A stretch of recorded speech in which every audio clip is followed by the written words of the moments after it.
Hello friends, Shashi Agrawal channel के अंदर मैं डॉक्टर शशि अग्रवाल वेलकम। और आज का जो हमारा सब्जेक्ट है that is the introductory macro economics.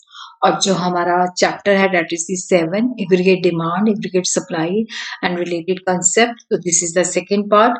We are going to understand the aggregate supply. अगर आपको मेरा ये एफर्ट सही लगता है तो डू लाइक माय वीडियो, इसको शेयर कीजिए, कमेंट कीजिए, लाइक कीजिए और मेरे चैनल शशि अग्रवाल को सब्सक्राइब कीजिए। So this is my app एडुसम app, जिसको आप गूगल प्ले स्टोर से डाउनलोड कर सकते हो। ये जो ऐप है commerce, economics and management student को फ्री स्टडी मटेरियल और फ्री मॉक टेस्ट प्रोवाइड करती है और काफी सारे स्ट्रक्चर्ड कोर्सेज भी यहाँ पे अवेलेबल है। तो स्ट्रक्चर कोर्सेज के अंदर मैक्रो इकोनॉमिक्स का भी कोर्स यहाँ पे अवेलेबल है। तो प्रीवियस वीडियो के अंदर हम लोगों ने अंडरस्टैंड किया था एग्रीगेट डिमांड। तो अब हम अंडरस्टैंड करेंगे एग्रीगेट सप्लाई। तो यहाँ पे हम देखते हैं कि जो कंसेप्ट ऑफ एग्रीगेट सप्लाई है that is related to the total supply of goods and services which is made available by all the producer in the economy। कि जितनी भी इकोनॉमी के अंदर प्रोड्यूसर्स हैं, जितने भी वो प्लान आउट कर रहे हैं कि हमने इतनी गुड्स एंड सर्विसेज जो है प्रोड्यूस करनी है, तो उसको हम एग्रीगेट सप्लाई कहते हैं। इफेक्टिव डिमांड के अंदर क्या होता है कि aggregate supply is equal to aggregate demand. और aggregate supply refer to the aggregate production as plan. यहाँ पे एक्चुअल प्रोडक्शन की बात नहीं कर रहे। Aggregate supply refer to the aggregate production as plan by the producers in the economy during some specific year that is the accounting year. Aggregate supply जो है that is associated with the flow of goods and services which is plan by the producer during an accounting year.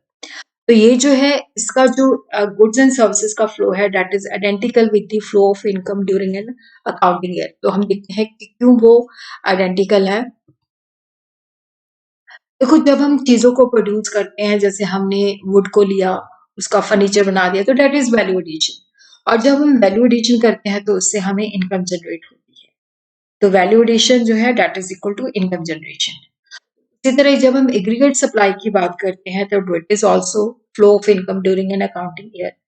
इस वजह से जो aggregate supply होती है income के बिल्कुल आइडेंटिकल होती है। और यहाँ पे जब हम मैक्रो इकोनॉमिक इक्विलिब्रियम की बात करते हैं तो यहाँ पे हम एक्चुअल आउटपुट की बात नहीं करते। हम बात कर रहे हैं जो प्रोड्यूसर्स हैं, जितना वो प्लान आउट कर रहे हैं कि अकाउंटिंग ईयर के अंदर इतनी गुड्स एंड सर्विसेज हमने प्रोड्यूस करनी है। और इसको हम 3 फॉर्म के अंदर एक्सप्रेस कर सकते हैं। एक तो money value of goods and services produce during a year in a economy that is called natural income. Total income जो है उसकी फॉर्म में भी, तो y is equal to consumption plus saving. और उसी तरह मिनिमम इनकम के जब प्रोड्यूसर इनको सेल करेंगे तो मिनिमम वो जो इतना एक्सपेक्ट करते हैं कि हम इससे जो है इसको सेल करके इतना हमें मिनिमम मिलना ही चाहिए। तो यहाँ पे हम देखते हैं कि एग्रीगेट सप्लाई, जैसा मैंने आपको बताया कि it is identical to income. तो यहाँ पे ये 45 डिग्री का एंगल जो है बनाते हुए जाती है। ये 45 डिग्री का एंगल है और जितनी एग्रीगेट सप्लाई होती है उतनी ही क्या होती है, इनकम होती है।